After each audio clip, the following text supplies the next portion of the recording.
me? All right. Really proud of our team. Love the sharing that we had, 21 assists, 4 turnovers. I think that tells the story.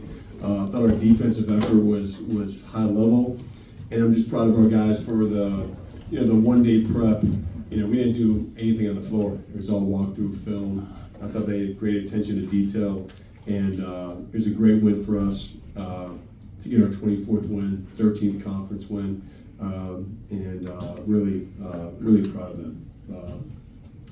With that, I'll open up for questions.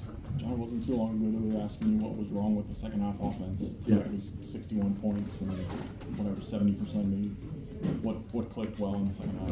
Yeah, well, I thought two things. One, I thought our transition game really showed tonight, which is we've been searching for a little bit, and then I thought the guys making simple plays. I just thought the connectivity was at a high level tonight. I think it's easy when you get a lead. I think it's very normal to happen on a team where you can start looking at the scoreboard and think about your points. Or I didn't see any of that. I thought it was just great maturity from Cam and Isaiah. Being the guys that get the most shots. They didn't force anything, and then just throughout, guys were really efficient. I think that showed with our shooting numbers too. Coach, I'm sure you know Coach K's special guest tonight was Wojo. Just how cool now, coming full circle, was it to have two of your former coaches watching you? Yeah, it was awesome having Wojo back. I mean, obviously having Coach K here for a lot of our games is a special thing. And Wojo, man, so many amazing memories with him. Truly grateful for him. You think back to our national championship team with him and CC and Coach K and the moments we've been through. And it's just meaningful for guys to come back. Wojo, again, he's on his all-star break too, coaching the NBA. He could have gone anywhere, and he decides to bring his sons back to the Duke game. Like, how cool is that? Obviously, Khan shows up today. Cooper, come on, Tyrese. But that was a really special thing. Wojo, I'm grateful. He's always going to tell you the truth. You never have to wonder where you stand with Wojo. And he's been a huge supporter behind the scenes for me through all these years as a coach and as a player. And really just happy for him where he's at too. Good job. I want to circle back to 21 assists and 4 turnovers against an ACC team. That's almost unheard of. And you talk about Duke making simple plays. Can you elaborate on that, how that happens? Yeah, well, I think it's continuing to understand what our strengths are and, our spacing. I think our spacing is much better, and that was causing us some issues. And I think it's guys really embracing, also more secure in who they are, too. I think that's something that has to take time to develop.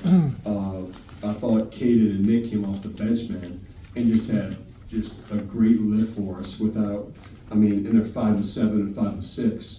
I thought that was really important. Just other guys stepping up, giving us the scoring punch, but also being really efficient while they do it.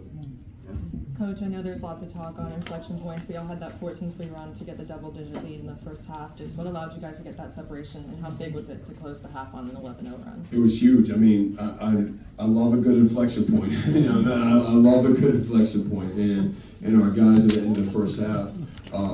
I'm gonna have to go back and watch, but I'm pretty sure it came from our defense and then getting out in transition.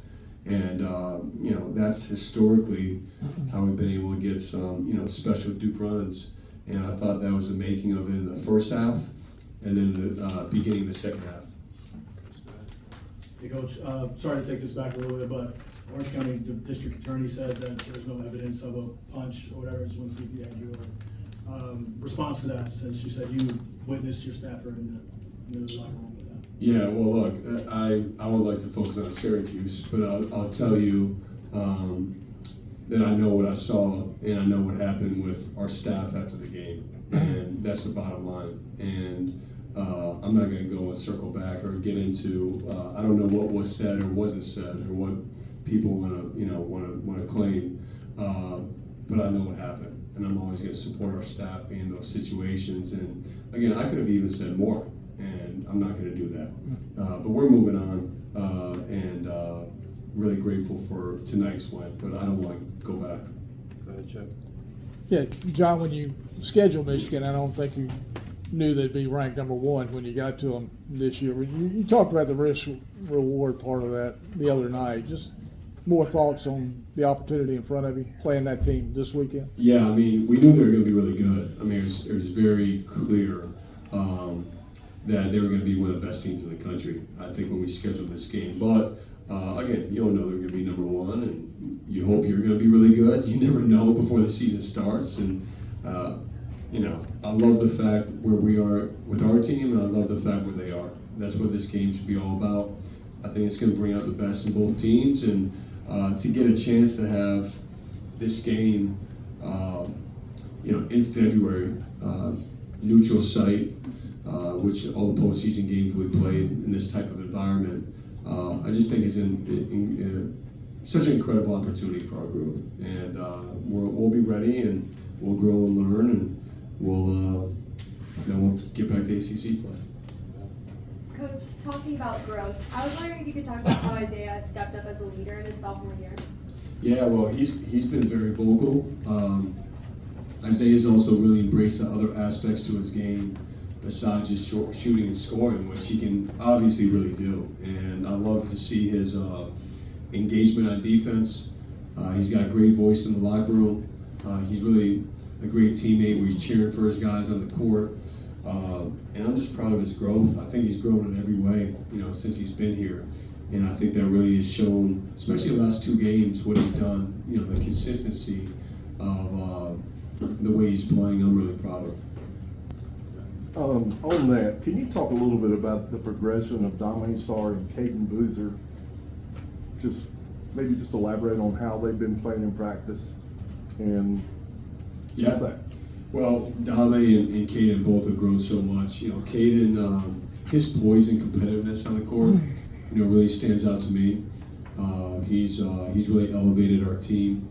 And then Dame, you know, look, he's as good of a defender than our coach. You know, what he does on the ball, his activity, his pressure, is big time. And not only that, if you watch him off the ball, he understands rotations, he understands positioning, and he's a big disruptor. And I think when you have that guy at the point of attack, we've had it at times. You think about Trey Jones, you think about, you know, I remember watching Chris Duhon play, you know, who did it at a high level.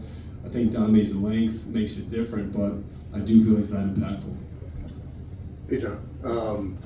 With this game Saturday and the way you guys defended tonight, I'm talking about the connectivity of this group, how critical will that be to go against this Michigan front line? And they got essentially nine starters, to have your defense potentially play the way they did tonight. Yeah, well, I think it's important for us every game, just in the fact that it's been clear that's what our identity is. I mean, it's as good of a defense that we've had here. You know, just, you know, for me, you know, being the coach, and you know, we understand Michigan. They have a ton of firepower. They're really good. I'll dive into them in more detail the next couple of days, but we have respect for the way that they can score. And our defense, it's going to be a great test to see where we're at. But I think we've proven and shown who we can be when we're connected on that end of the floor, regardless of who we're playing. All right, last one here.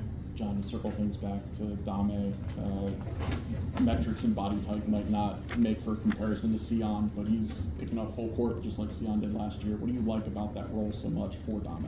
I love it. I mean, I think there's just there's an energy there, and I think it's very easy for a young player to get caught up in scoring, caught up in stats, and I think Dame's realized the impact he can have goes way beyond a box score, and he does it every possession on defense.